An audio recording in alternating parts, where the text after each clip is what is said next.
your guide and the community. To what extent is your path only your own? And if you see others taking the wrong path, is it your responsibility to intervene? Or should you simply mind your own journey? God says, "You are responsible for yourselves. Whoever goes astray will not harm you if you have been guided." However, scholars explain that these words should not be understood in isolation from the rest of the teachings. A community leader, citing a teaching of the prophet, warned, "If people see evil and do not change it, it is probable that God will encompass them with a punishment." This phrase is key. It suggests that the punishment will not be limited to those who did evil, but will fall upon the entire community that allowed that evil to grow without opposition. It is a call for community action. Indifference is dangerous, as it prevents us from changing incorrect action. But what should we change? What should we prevent?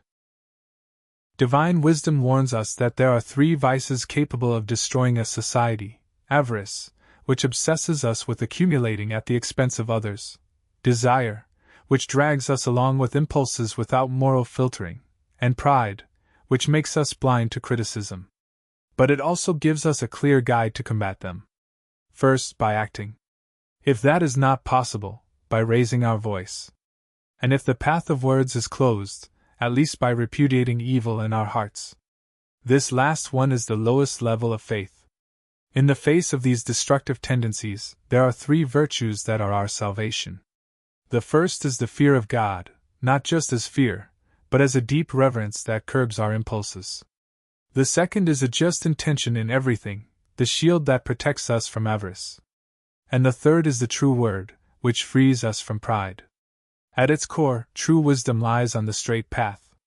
The danger lies not only in negligence, in doing nothing, but also in excess. Therefore, do not live a life of indifference, but stay on God's guidance and His path.